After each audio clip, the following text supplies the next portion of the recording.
Hi guys, welcome to today's lesson. So today we're going to be focusing on simplifying exponential expressions. So when we're looking at exponential expressions, we need to first map it out as to what exactly are we going to look at, right? Remember, the concept of exponents includes what we call laws, and it also includes some definitions there, right? And please, I understand that we do English and all. When I talk about definitions, it has nothing to do with something that comes from the Oxford Dictionary or anything like that. It's a mathematical definition. Then in terms of expressions, we are going to look at them in two options. One, when we are multiplying and dividing, and then the other option will be when we are adding and subtracting as well. Now, the key words for this lesson will be mainly the concept of an exponent and also the concept of a prime base, right, or prime basis. Remember that prime numbers will be a number that has two factors, one and itself, right? So our basis, we're going to try by all means to make them prime numbers at all times. That's the main thing that we need to do when it comes to exponents. Now, the concept of an exponent will be the number of times a number, which is the base, is multiplied by itself, right? So in this instance, what this means is if I have a to the exponent of n, this is the same as a being the base and then n being the exponent. Now with this, what I have here, I'm going to be using a term that is power, right? And when I say power, I don't really mean the exponent itself, because I know at times we use the word power to mean exponent. When I say power, I'm talking about the whole thing, a to the exponent of n. The whole term itself is called a power. So when I say multiply one power with another power and the bases are the same, I'm talking about the whole term, not necessarily just the exponent. So please just do bear with me there. And remember, as we're going through this lesson, when I say power, I'm talking about the whole term, not necessarily the exponent. Now, also, with the laws of exponents, as I said, we're going to divide them into their respective operations. One will be when we are multiplying powers of the same base, right? So this is one power, and this will be another power. They have the same base, which is a, and the law will then say that we need to add the exponents. What that means is, please don't then make the misconception of thinking that you need both the bases when you're doing this, right?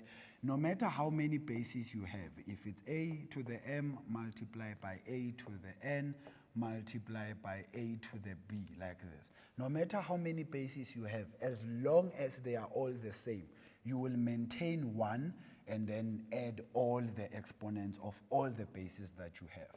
This will therefore be m plus n plus the b there. And that's the first law that has to do with multiplication. Now, when we are dividing powers of the same base, we therefore need to do the opposite of addition, which is subtraction, because division is like opposite of multiplication. And here I just use a division line, but you know it can also be a to the exponent of m divide by a to the exponent of n. They mean one and the same thing, right? Even with this, it doesn't matter how many powers you have that you are dividing and all. As long as they all have the same base, you then subtract the exponents. Now, one of the other misconceptions that I've realized is when we have maybe a to the exponent of m divide by a to the exponent of negative n, right? And then a person will then say this is the same as a to the exponent of m minus n. This will be a lie. This is not correct. Why is it not correct? It's because you are subtracting the exponent. So it means it needs to therefore be the m minus the negative n, because the n goes with its own negative. So it will be more like you are adding, but in actual fact, you are subtracting a negative term, right, which is that exponent at that time. So please do also pay attention to that. Now, we also have the laws of exponents that have to do with brackets, and there's three of them, right? When we raise one exponent to another exponent, so it's like m raised to that n there. So the law will say we need to multiply those two exponents. And we multiply them again because of the fact that you know that a bracket goes with the operation multiplication, right? So therefore, m multiplied by n will be mn. Just on that mn again, going back to this one, when you are adding these exponents, don't make the mistake of saying the answer for m plus n will be mn. These are unlike terms, so you can't add them. Only when you are multiplying can they then be together. And then the other one will be if I have two terms that are separated by a multiplication inside the brackets, as you can see, a and b, and it is raised to one exponent. You then use the distributive law to distribute that exponent to all the exponents that are inside those brackets, right? And with this one, if we don't have an exponent, you know it's not 0, it's 1, right? Because anything raised to the exponent of 0 will then be something else. It's definitely not what we have here. So this is the same as a to the exponent of m multiplied by b to the exponent of m. And then the last one will be if I have a fraction inside the bracket raised to one exponent, you also use the distributive law to distribute that to the exponent of the numerator and the exponent of the denominator. Now, when it comes to the definitions of exponents, the main definition that you need to know is if I have any number raised to the exponent of 0, it will forever be 1. So I give you a bracket and I give you all numbers there, 10,000 of them, and then I raise this to the exponent of 0. The final answer will just be 1. It doesn't matter what you have inside there.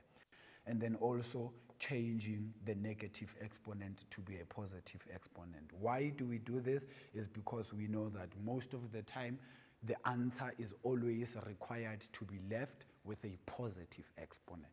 So I hope that makes sense, guys. So remember, the exponent will be how many times a base is multiplied by itself. There's some laws that we use in order to simplify that. It will be the law of multiplication, the law of division. They normally call it the product and the quotient law. And also it will then be the law of brackets that we just did now. From me to you, let's just take a quick ad break, just refresh, take a walk a bit, and then we'll be back so that you can do a bit of questions.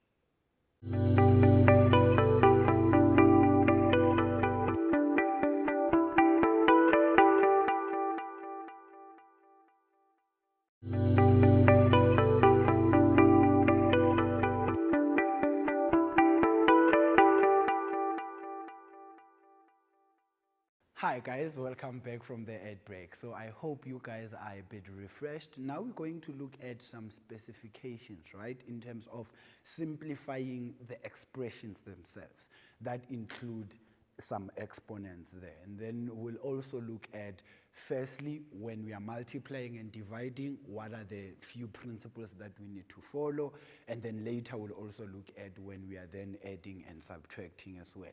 What do need to follow from there. But for now, let's look at the concept of multiplication and division of exponential expressions. So remember that an exponential expression may include multiplication and division of terms.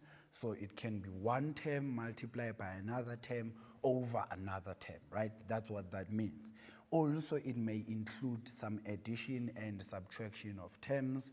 And I know this one is the one that kind of gives you guys a problem at times because you just like cancelling out things, but we will look at it when we get to it. And then with the multiplication and division of exponential expressions, right? When an exponential expression only involves multiplication and division, the very first step that we need to follow there will be to rewrite all the bases to be in terms of prime numbers. Remember when I started, I said we're going to look at prime bases. This is where that comes in. Let's look at an example of what this means. So if I have 6 to the exponent of n minus 1 multiplied by 18 to the exponent of n, you're going to rewrite these terms as prime numbers, right? But only if it's possible to do that, just from the get-go, change it to exponential form. But if you cannot, then you can write it as a product of two prime numbers that make that particular number, right? So this is where then the things we learned earlier on when we started doing our mathematics, your ladder method and your tree diagram method of finding prime numbers, this is where it comes in. So we know that 6 is the same as 3 multiplied by 2, and we know that 18 is the same as 9 multiplied by 2, but because 9 is not a prime number, I can convert it to be 3 squared. And all of this will be raised to n, and then from there, remember one of the laws that we looked at under brackets, we distribute that exponent using multiplication there. Therefore, it's going to be 3 to the exponent of n minus 1 times 2 to the exponent of n minus 1 times 3 to the exponent of 2n. Why 2n? Because it's going to be 2 multiplied by that n there. And then lastly, it will be 2 to the exponent of n. Now, remember guys, multiplication in mathematics, right, is a few things that we use. We use the actual multiplication sign, we use a dot, and we use a bracket. So please make sure that you understand this. You don't want yourself to hear yourself now saying it's 3 to the exponent of n minus 1 comma something, because really that wouldn't make sense. The dot means multiplication in mathematics. Unless we are in a language class, then it will mean a full stop. But here, it means multiplication. And then also, when the second step of simplifying this will be to apply the laws and the definitions of exponents, right? I've actually applied one here where it includes the concept of brackets and raising one exponent to the other. Now, with this one, what this means is we left it at this point with the previous example. From here, you can see this is the same base as that base there, and this is the same base as that base there. What does that tell us? Then we can apply either the product rule or the quotient rule, depending on what is the operation between the terms. And the operation here will be a dot, which means multiplication. Therefore, remember the law. If I have a to the exponent of m multiplied by a to the exponent of n, the law is to say I must add my exponents, right? Therefore, I will then group them according to the same basis so that I can then add my exponents accordingly. So the 3 will go with the 3 there, which will make it n minus 1 plus 2n. Then multiplied by the 2 here will go with that 2 there, and then it will be n minus 1 plus n. Then you know that n plus 2n will give me 3n, and then minus 1 does not have a like term, so I will leave it as is. And then n plus n will give me the 2n there. Then minus 1 remains as is because it doesn't have a like term, right? So the two main steps here is, 1, convert the terms, your bases rather, to be prime numbers. 2, apply the laws of exponents. From there, let's just look at, in practicality now, what exactly does this mean? The statement you're going to get for such questions will be simplify the following questions. And they will at times add to say leave your answers as positive exponents, right? But that's one of the requirements at all times. When you're having a division and all, they always tell you that leave your answers in positive exponents, because mathematically, we hardly leave our answers as negative exponents. Right, so the first question will therefore be 4 to the exponent of x multiplied by 2 to the exponent of x minus 2, all divided by 8 to the exponent of x minus 1. Now, I know you guys, and I know how you think, right? The very first thing that you will then think when you are in a situation like this will be to multiply the 4 and the 2 to get an 8. But you cannot do that. Why? Because we're dealing with exponents. The exponents normally take dominance over what we are doing. So where do we go? We go to the concept of prime basis. That's the main thing that we need to then look at here. So you know 4 can be written as 2 squared, which will therefore give me 2 squared, I will open brackets there, x multiplied by 2 to the exponent of x minus 2 divided by 8 can also be written as 2 cubed to the exponent of x minus 1. And then you apply your laws of exponents here. This will give me 2 to the exponent of 2x multiplied by 2 to the exponent of x minus 2, all divided by 2 to the exponent of 3x minus 3. Then, because we have both multiplication and division, we'll start with multiplication and then apply the division after, so that I don't confuse you guys. So, at the top, I'll start with multiplication. That will be 2 to the exponent of 2x plus x minus 2 over, I'll rewrite my denominator as is, which is 3x minus 3. And this will give me 2 to the exponent of 3x minus 2. And then I apply the quotient rule here, right? Which will therefore minus. I put this in brackets because I am subtracting more than one term. And therefore the final answer will therefore be the 3x and the 3x will cancel out because it's going to give me 0. Then minus 2 plus 3 will therefore give me 1, which is the same as just 2. Remember, we don't necessarily write 1.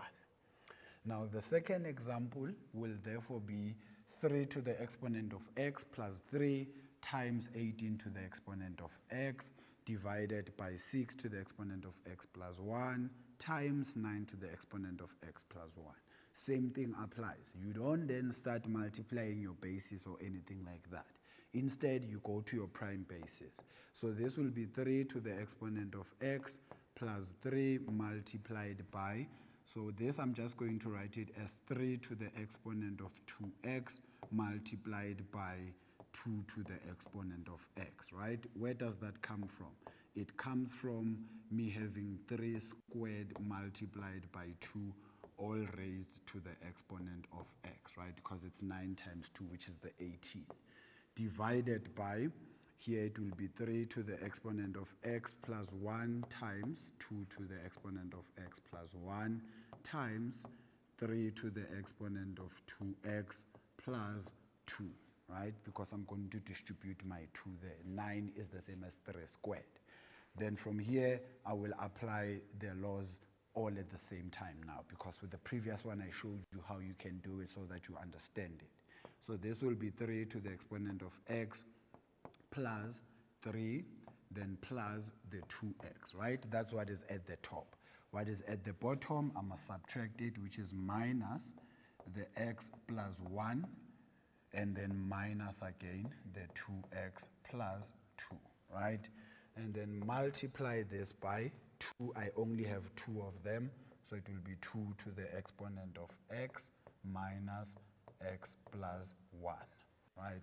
And then you can then work out your exponents there. This will be 3, this x, the 2x, and that x there will give me just 2x, so I will have 2x there. This 3 and that minus 1 will give me plus 2 multiplied by, then the 2 will be to the exponent of 1, which I am really not going to write. And this will be my final answer there. Please remember, you don't need to then multiply the 3 and the 2 to get a 6. But this will therefore be the final answer for this particular question. So as you can see with this question that we just did now, right? The main thing that you need to follow there, one is to make sure that your bases are the same, right? When I say bases are the same, some numbers you cannot really convert them straight away to a certain exponential form, but you will need to write them as a product of 2 numbers, right? As you saw with the previous example, just to show you what I'm talking about, right? The 4 can be converted, the 8 can be converted, but with this one that we just did now, I cannot convert 18 to anything that is in exponential form unless it's a product of two terms. Similarly with the 6, similarly with the 9, I can definitely do that because it then becomes 3 squared, right? So that's the main thing. So with everything that we've done, make sure, number one, that you have your prime basis, which I will just say it's PB, and after doing that, then apply the concept of your laws of exponents, right? Either the laws and also the definitions. Why am I saying the definitions? Because at times you will find that the answer that I'm left with here as the exponent of maybe this 2 is 0, right? I will not leave this as 2 to the exponent of 0. The next equal sign will therefore be to substitute this 2 to the exponent of 0 as 1, because that's what the definition says. But for this one, that's not what it says. So I'm just going to erase it so that it does not confuse you. But that's really the main thing that you need to make sure that you understand. Prime basis, apply your laws, your definitions, and then from there, make sure if you do not understand how to do this, just start with the top and work out everything that's at the top. Go to the bottom, work out everything that's at the bottom, and then combine them after that. And then you will get your answer from there.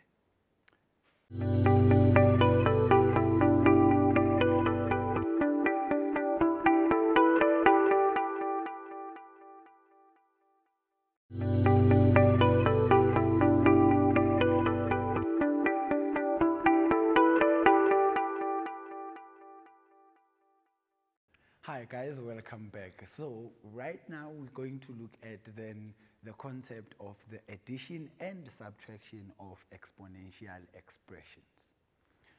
So remember our mind map, we've been looking at the concept of exponents together with its laws and the definitions. And then when it comes to expressions, we've then dealt with the multiplication and division. Now we're going to mainly focus on the addition and the subtraction, right? So when an exponential expression includes addition and subtraction, the main thing that we use here is called factorization, right? I know you guys run away from this because at times it becomes a problem, but now we're going to do it with exponents. Now, the first one, or the first very common method, is the common factor type of factorization, and then any other type of factorization depending on the expression that you have at that time. Now, the important principles to note will therefore be, remember, a to the exponent of m plus n is the same as when you were multiplying powers of the same base, which is a to the exponent of m times a to the exponent of n. So it's like you are reversing it, right? Because remember, when it comes to the law, I give it to you like this, as a to the exponent of m times a to the exponent of n. Then you need to come this side. But with this one, it's like you are reversing it. So I'm going to give you something with exponents added.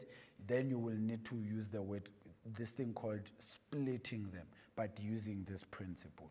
The other one is a to the exponent of 2x is the same as a to the exponent of x, all raised to 2. Remember the law of brackets that we spoke about, which has to do with multiplying those exponents.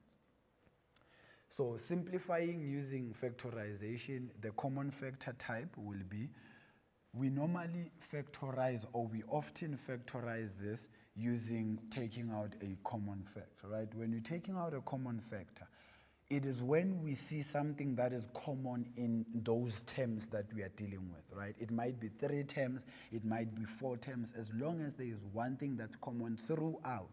Not common just on the first 2 terms and then the last 2 terms do not have anything. And then you act as though you're taking out a common factor for everything. Now an example of this will me having 2 to the exponent of x plus 2 minus 2 to the exponent of x minus 1, right? So remember the principle that I just showed you now. This can be split into 2 powers of the same base. This can also be split into 2 powers of the same base. And that will therefore give you 2 to the exponent of x multiplied by 2 to the exponent of 2 minus 2 to the exponent of x multiplied by 2 to the exponent of minus 1. and you then take out a common factor, which is the 2 to the exponent of x on both terms. Now, with the concept of a common factor, guys, remember with a common factor, when you take it out, right, you take each term from the expression and you then divide that by the common factor that you took out. That's the concept of a common factor. You don't just scratch out and then, because if it's just the common factor itself, some people then don't write 1 that's remaining. They then write 0 because they're thinking they cancel out. No, you definitely need to take each term and divide it by the common factor in order to get what is remaining after that. So what I will be left with, if I divide the first term by the common factor, will be 2 to the exponent of 2, and then the second term will be 2 to the exponent of negative 1. Now, factorizing using what we call the difference of two squares, if I have 3 to the exponent of 2x minus 9, this is the same as 3 to the exponent of x all squared minus 9. So remember that this is a difference of two squares. It's the same as me having x squared minus 9, right? Then I can then factorize that using the difference of two squares, right? This is just an approximation just to show you what it means. Now, we then also have what we call the quadratic trinomial. Now, this is the special kind of factorization when it comes to the concept of exponents. Here, guys, the main thing that you need to make sure that you understand is your first term, the exponent for the first term must be such that it is always twice the exponent of the middle term, right? So, I will repeat. The exponent of your first term must always be twice the exponent of your middle term. Then that's a quadratic equation. Why am I saying this? Remember, just from algebra, x squared plus x minus 2 maybe, right? The first one is x squared.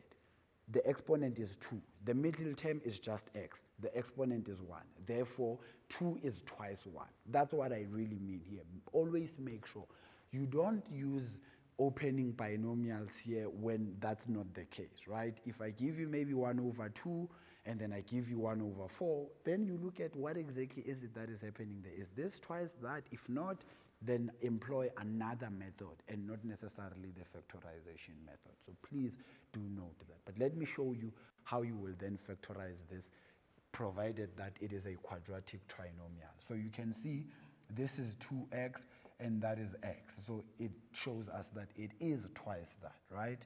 So this will be the same as applying the principle that I said was important for you to note. 2 to the exponent of x, all raised to 2. And then you can then see that the first term here is 2 to the exponent of x. So the exponent is the same as that one. But because of this 2 that is outside, it then makes the main principle that I was saying now, it being twice the exponent of the middle term. And then if you factorize this, it therefore becomes the same as 2 to the exponent of x minus 4 into 2 to the exponent of x plus 1. Now, another way just for you to understand this better, right, is you can always just say let 2 to the exponent of x be k. You see, then immediately you know that you now have k squared minus 3k minus 4. This will be easier for you to factorize as opposed to when it's there in this particular form, right? So that's one of the ways you can employ here. But always remember that you let k to be something else. So you don't leave it as k at the end. You always substitute what k was initially, right? So that's one of the ways you can do this. So simplifying addition and subtraction, one common factor, or factorization. Remember, guys, factorization is not only about opening two brackets. At times, you can take out a common factor. That's also one type of factorization. But I know that I've said a lot, and I'm sure that you guys have also taken down some notes that are important there. But for now, let's just refresh a bit and take a quick break, and I'll be back with some questions for us to practice what we just spoke about.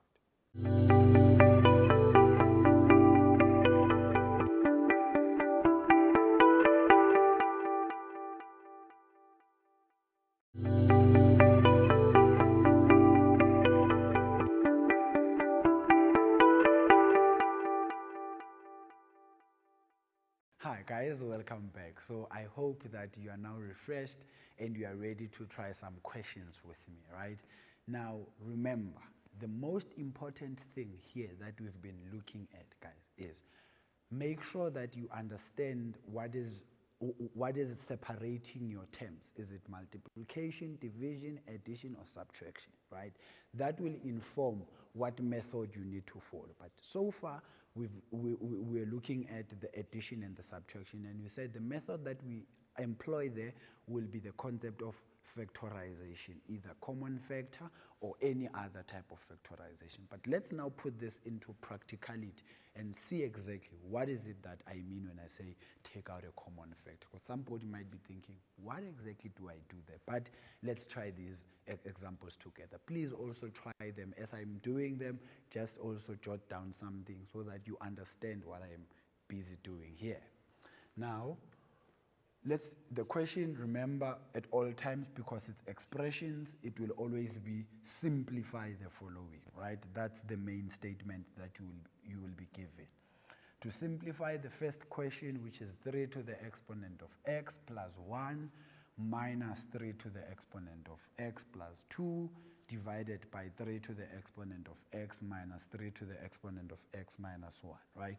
So this is the one that now the concept of taking out a common factor, right, comes into play, and using it appropriately and properly so, right, because you will see what I'm talking about when I say using it properly so. And then before you get to the common factor, you will then need to do what we call split this thing, right? To split it is to use the principle that we spoke about, where you are reversing the product law that we were talking about. So the very first thing that I'm going to do here is to split this, which is 3 to the exponent of x times 3 to the exponent of 1. I don't really need to write the 1, minus 3 to the exponent of x multiplied by 3 to the exponent of 2. I did not change anything here. I just rewrote this as what it was before it got to be 3 to the exponent of x plus 1 and 3 to the exponent of x plus 2. Divide all of this by 3 to the exponent of x. I don't need to do anything there. Minus 3 to the exponent of x times 3 to the exponent of negative 1. So I know I said I don't need to write 1, but now this is a different one. It's a negative 1. So you definitely need to write it down, right? So we've done this. After we split, we then go to take out a common factor, if there is a common factor. So here you can see that the 3 to the exponent of x and the 3 to the exponent of x is there. And the 3 to the exponent of x and the 3 to the exponent of x is there. Now, guys, you know what? I know that you like easy things, right? And shortcuts. You don't cancel out anything here. Why do you not cancel? Because there is a minus and a plus between these terms. So you don't play around with cancelling. Right? Although you can see if I cancel the first two, I cancel the other two, then the answer will kind of work, but you do not do that, please. So don't just rush to then cancelling. You can only cancel if the terms are separated by a multiplication or a division in between them. That's only when you can then cancel. So do not then cancel my 3 to the x's here and think that's what you then need to do. So I'm going to take out a common factor here as I've highlighted them. So this will be 3 to the exponent of x as a common factor. You open the bracket to show what is remaining, right? If I take the first term divided by the common factor, I will remain with 3 minus, I take the second term, I divide it by the common factor, I will be left with 3 squared. And all of this will be divided by 3 to the exponent of x. You open the bracket. Now this is where that concept of using the common factor appropriately comes in, right? So some people will think because I have 3 to the exponent of x as the first term and I'm taking out a common factor of 3 to the exponent of x, they therefore think the remaining answer will then be 0. That's not the case. Remember I said when we use the common factor, we use it in the form of dividing and not necessarily just cancelling out, right? So it means if I divide 3 to the x by 3 to the x, the answer will be 1. If you want to apply the laws of exponents, it will be 3 to the exponent of 0, which goes back to being 1. So it's really an either-or situation. So this will be 1 there, minus, then here I will be left with 3 to the negative 1. Then, only then can you then cancel out the things that look alike, right? So you can see what is outside the bracket, this, and that will therefore cancel out, and then I will be left with only what is inside the bracket, which will therefore be 3 minus 9 all over 1 minus 1 over 3, right? Now, when you get here, you can always just press your calculator. It's really not a problem to get your answer, right? So this will be negative 6. At the bottom here, I will just work it out here because I'm not going to use the calculator. This will be the same as 3 minus 1. It's going to be 2 over 3, right? That's what I'm going to have there. So it means I am multiplying this by 3 over 2, right? And then if you want the answer here, it will then be negative 18 over 2, which is equals to 9, right? So you can always just use your calculator here, a negative 9, by the way, not a positive 1. But when you get to that point, you can just press your calculator and find what the answer is. Now, one last question for us to look at is 3 to the exponent of 2x plus 3 to the exponent of x all over 3 to the exponent of x plus 1. Now, when the situation is like this, you already see that at the top there is a common factor that I can get there, right? But at the bottom, hardly, because 1 can never be 3 to the exponent of x. So I will work out what is my numerator with the hope that it will look like my denominator. Then I will cancel out things that look alike if they are. But if they are not, then we'll always reverse and see what we need to do. So this will be 3 to the exponent of x times 3 to the exponent of x, remember that, plus 3 to the exponent of x, all divided by 3 to the exponent of x plus 1, right? Now, let me just highlight where this comes from. This is the same as me having 3 to the exponent of x plus x. Remember, that's how we get 2x, right? So that's where that particular thing comes from. This will then be, I take out a common factor of 3 to the x, I will be left with 3 to the exponent of x plus 1, and then divided by 3 to the exponent of x plus 1. Voila. Now you can see some light at the end of the tunnel. But the light is not to then cancel out this and that, because I know that's what you guys are kind of used to, because if you cancel once, you think all the time you will need to cancel, right? So 3 to the exponent of x, you can see what is inside the bracket and what is at the top is what is the same, and that's what you cancel, not the 3 to the exponent of x.